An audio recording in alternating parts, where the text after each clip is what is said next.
सौरली सौरली आ गई थोड़े ना है, अब सौरली सौरली हो गई, सौरली हो गया बिजनेसमैन।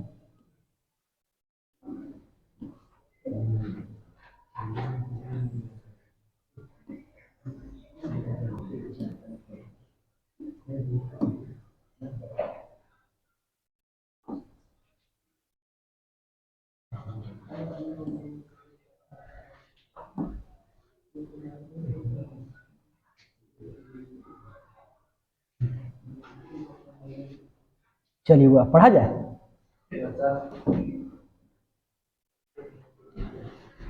चलिए तो शुरू करते हैं। आज का टॉपिक केमिस्ट्री का है।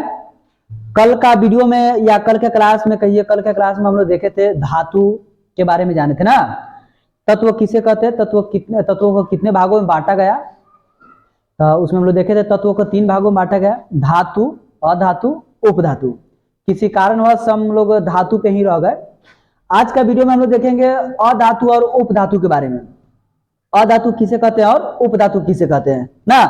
चलिए देखिए अधातु का विशेषता क्या है, हम कैसे पकड़ेंगे कि अधातु है क्या। जिस पर हम लोग देखें कि धातु में कुछ विशेषता था क्या, कि जिससे विद्युत धारा होकर के आसानी से पार कर जाए, गमन कर जाए, उसको क्या कहते हैं हम लोग, धातु कहते हैं। धातु को हम लोग सुचालक भी कहते हैं। धातु का नाम चालक कहिए या सुचालक कहिए। उसी तरह अधातु को हम लोग कुचालक के नाम से जानते हैं। अधातु को क्या कहते हैं, कुचालक। क्या कहते हैं, कुचालक कहते हैं। देखिए यहाँ पे अधातु विद्युत तथा उष्मा के कुचालक होता है। कुचालक का मतलब होता है ये हमारे पास पेन है, तो पेन के एक तरफ क्या करें हम, इसमें तार बांधे इलेक्ट्रिक, जिसमें करंट हो उस तार को लेकर बांधे, और दूसरा का तरफ इसको हम पकड़ ले। अगर आपको करंट लग गया तो समझिए कि धारा प्रवाह हो रहा है, तो उसको सुचालक कहेंगे। अगर आप इसको पकड़े और इधर से, मतलब इधर अगर करंट बांधा हुआ है, अगर इधर पकड़े करंट नहीं लगा, तो समझिए कि अगर नहीं लगा तो कुचालक, यानी कि धारा का प्रवाह नहीं हो रहा है। तो कुचालक का मतलब होता है जिसमें धारा का प्रवाह न हो सके। अधातुओं से विद्युत धारा प्रवाहित नहीं हो सकती है। ग्रेफाइड अपवाद में है। ग्रेफाइड अपवाद का मतलब ये हम लिखे हुए हैं, ग्रेफाइड हमारा अपवाद में है, इससे विद्युत धारा प्रवाह होता है। अब ग्रेफाइड क्या है आप देखे हैं कि नहीं है, तो आप सही पे से ग्रेफाइड को देखे हैं। कहां पे देखे हैं, तो आप जब छोटा बच्चा थे तब पेंसिल जो लिखते थे, पेंसिल से लिखते थे, तो पेंसिल को छीलते थे तो उसमें से काला निकलता होगा वो, जिससे लिखाता है, वही ग्रेफाइड है। वह कार्बन का अपरूप है। किस चीज का अपरूप है वह, उसी को ग्रेफाइड कहते हैं। तो उससे ना विद्युत धारा होकर के प्रवाह करता है, वह विद्युत का सुचालक है। ग्रेफाइड विद्युत का सुचालक होता है, न कि कुचालक। इसलिए इसमें लिखा गया है ग्रेफाइड। ग्रेफाइड क्या है हमारा, अपवाद है। क्या ये अपवाद है। आपसे पूछा जाएगा कि ग्रेफाइड धातु है कि अधातु है, तो आप कहिएगा कि ग्रेफाइड अधातु है। ग्रेफाइड क्या है, अधातु है। तब पूछा जाएगा कि अधातु का पहचान क्या है, क्या उससे विद्युत धारा प्रवाह हो सकता है, तो आप कहिएगा नहीं, अधातु से विद्युत धारा प्रवाह नहीं होता है। लेकिन ग्रेफाइड एक ऐसा अधातु है जिससे विद्युत धारा प्रवाह होता है। ग्रेफाइड अपवाद है। ग्रेफाइड क्या है, अपवाद है, जिससे विद्युत धारा प्रवाह होता है। अधातु की संख्या कितना है, तो अधातु की संख्या 20 है। कितने हैं, अधातु की संख्या कितने हैं, 20 है। एकदम छोटा छोटा बात है, अधातु की संख्या कितना है, 20 है। अब देखिए जितने भी धातु अधातु है, धातु जितने भी है वह ठोस अवस्था में पाए जाते हैं। जितने भी धातु है किस अवस्था में पाए जाते हैं, ठोस अवस्था में। जैसे मेरे हाथ पे पेन है, ये किस अवस्था में है, ठोस अवस्था में। तो जितने भी धातु होते हैं वे सभी के सभी ऐसे सामान्य तौर पर देखा गया कि ठोस अवस्था में पाए गए। एक पारा ऐसा धातु था जो वह द्रव्य अवस्था में पाया गया। पारा किस अवस्था में पाया गया, द्रव्य अवस्था में। उसी तरह जितने भी धातु है, जितने भी अधातु, वे सभी के सभी किस अवस्था में पाए जाएंगे, तो गैसीय अवस्था में पाए जाएंगे। जितने भी अधातु होंगे किस अवस्था में पाए जाएंगे, गैसीय अवस्था में। जितने भी अधातु होते हैं वे सब के सब किस अवस्था में पाए जाएंगे, गैस की अवस्था में पाए जाएंगे। टॉपिक आपका आगे का ये देखिए, मतलब अब हम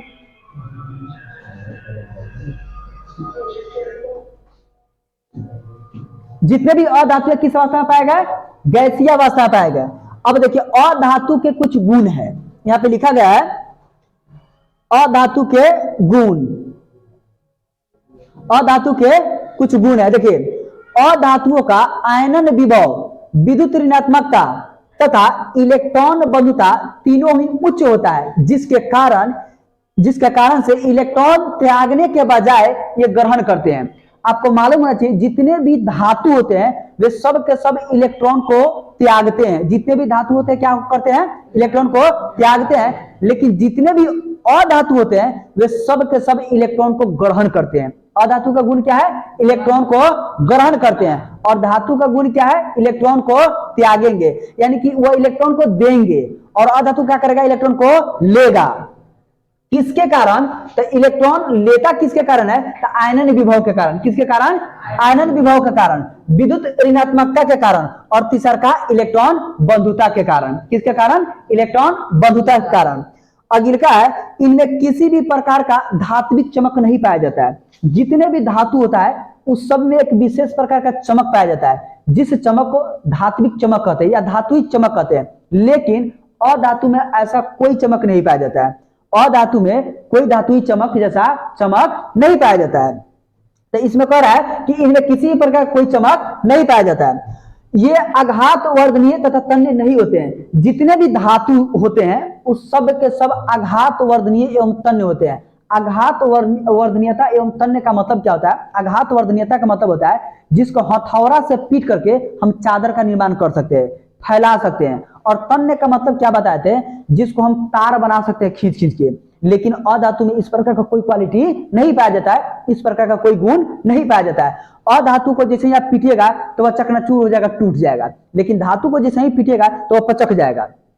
और उसको ज्यादा गर्मा के खींचेगा तो तार की तरफ खींचाते चला जाएगा। ये धातु में गुण पाया जाता है। लेकिन अधातु में इस प्रकार का कोई गुण नहीं पाया जाता है। उसमें न तो तन्यता का गुण पाया जाता है और न ही आघात वर्धनीयता का गुण पाया जाता है। आघात वर्धनीयता का मतलब आपको हम बताएं कि जिसको पीट कर हम चादर का निर्माण कर सके। जैसे मेरे हाथ में वो पेन है तो इसको जैसे ही पीटेगा तो चकनाचूर हो जाएगा, टूट जाएगा, टूट जाएगा।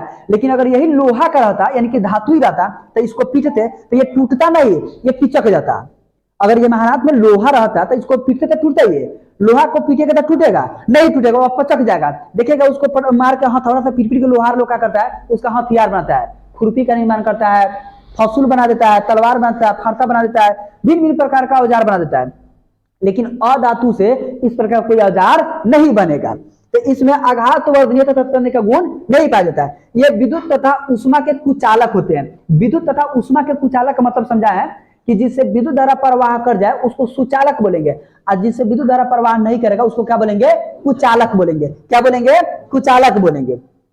इसका अगला गुण क्या है थोड़ा देखा जाए। इसका अगला गुण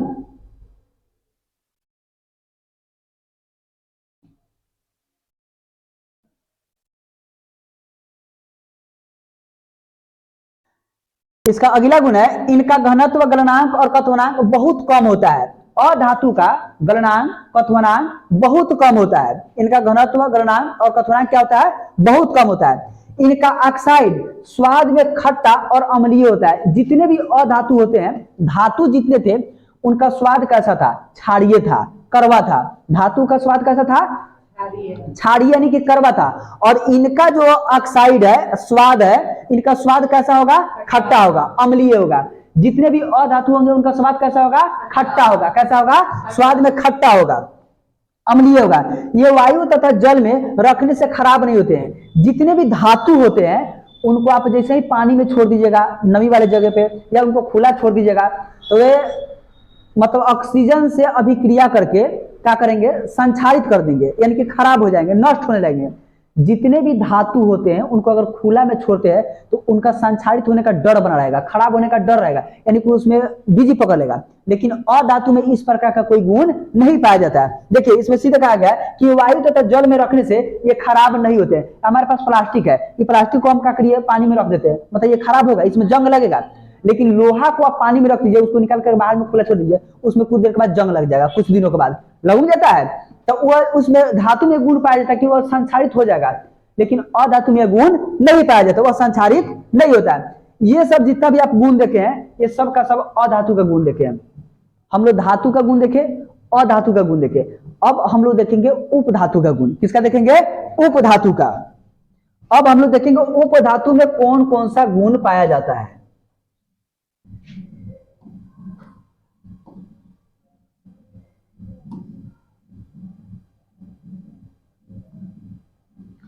देखिए जिस प्रकार धातु और अधातु का गुण था उसी तरह इसका गुण है, ये धातु के समान धारा प्रवाहित नहीं करते हैं। देखिए धातु और अधातु, धातु में सीधा था कथी कि जिससे विद्युत धारा प्रवाह होगा उसको धातु कहेंगे, अधातु में क्या था जिससे विद्युत धारा प्रवाह नहीं होगा उसको क्या कहेंगे अधातु। लेकिन उपधातु है, अच्छा ट्रेन में आप लोग कभी सफर किए हैं, ट्रेन में सफर किए हैं, तो ट्रेन में सफर करते समय एक इंसान को आप लोग देखे होइएगा जिसको छक्का कहते हैं, छक्का को देखे आप लोग, तो छक्का न पूर्ण रूप से बाबू वह स्त्रीलिंग होता है और नहीं पूर्ण रूप से वह पुल्लिंग होता है, देखे ना होगा, छक्का नहीं वह पूर्ण रूप से स्त्रीलिंग है और नहीं वह पूर्ण रूप से क्या है पुल्लिंग है, वह मतलब बीच वाला उभयलिंग है, उसको उभयलिंग कहते हैं, क्या कहते हैं। उसी तरह इस उपधातु का मतलब हुआ जिसमें ना धातु का गुण पाया जाएगा और नहीं अधातु गुण पाया जाएगा, यह कहना गलत होगा, उसमें दोनों का गुण पाया जाएगा। जो छक्का होता है आप ये भी नहीं कह सकते कि ना पूर्ण रूप से पुरुष है और नहीं पूर्ण रूप से वह स्त्रीलिंग है, यानी कि वह स्त्रीलिंग का उसमें गुण पाया जाता है और पुरुष का भी गुण पाया जाता है। उसी प्रकार उपधातु में धातु और अधातु दोनों का गुण पाया जाता है, तो इसको आप कह सकते हैं उपधातु को छक्का वाला, क्या कह सकते हैं इसको छक्का।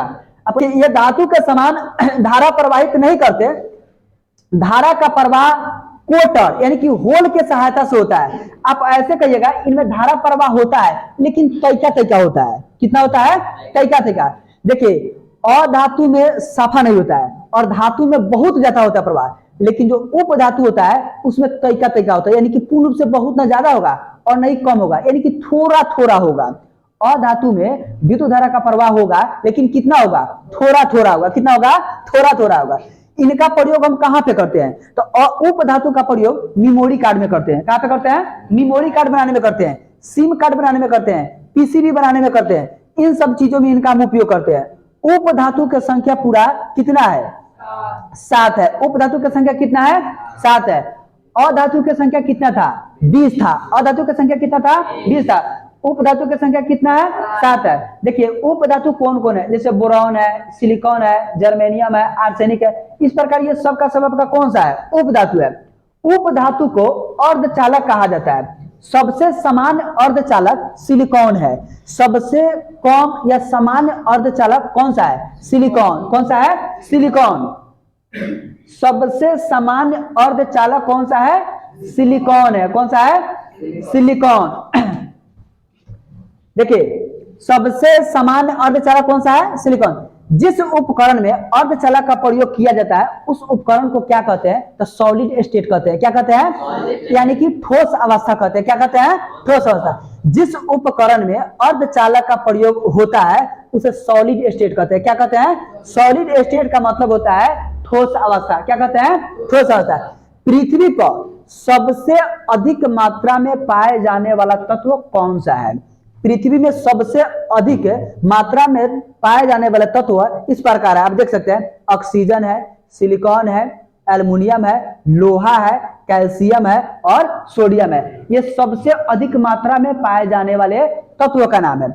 उसी प्रकार आप देख सकते हैं पृथ्वी में सर्वाधिक मात्रा में पाए जाने वाले धातु, पृथ्वी में सबसे अधिक मात्रा में कौन कौन सा धातु पाया जाता है, सबसे ज्यादा कौन कौन सा धातु पाया जाता है, तब पृथ्वी पर सबसे अधिक धातु में एल्युमिनियम, लोहा, कैल्शियम और सोडियम पाया जाता है।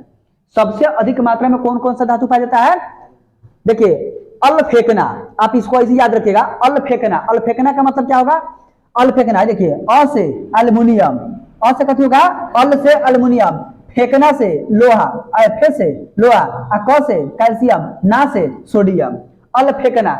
सबसे अधिक मात्रा में कौन सा धातु पाया जाएगा, तो ये अल फेंकना, कौन सा धातु अल फेंकना। अल से एल्युमिनियम, फ से फेरस, क से कैल्शियम, ना से सोडियम। सबसे अधिक मात्रा में धातु जो पाया जाता है पृथ्वी पर अल फेंकना, कौन सा धातु अल फेंकना। अल फेंकना में कई धातु आया 4 गो, कितने धातु 4 गो। आप ऐसे याद रखिएगा सबसे अधिक मात्रा में पाए जाने वाला धातु अल फेंकना है, कौन सा है अल फेंकना। उसी तरह नीचे देखिए शरीर में पाए जाने वाले तत्व, आपके शरीर में या मनुष्य के शरीर में कौन कौन सा तत्व पाया जाता है।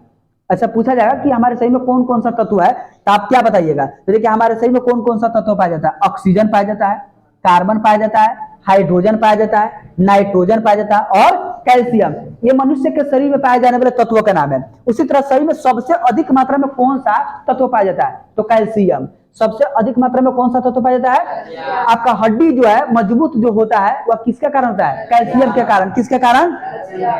और सबसे कम मात्रा में कौन सा तत्व पाया जाता है? मैंगनीज। कौन सा तत्व? मैंगनीज। यह आपका उप धातु और धातु का टॉपिक था जो ये पूर्ण रूप से खत्म हो गया। अब हम आपको अगले का टॉपिक देंगे कंपाउंड का, यानी कि यौगिक का, मिश्रण का। ठीक है, तो अगला वीडियो में हम लोग मिलेंगे।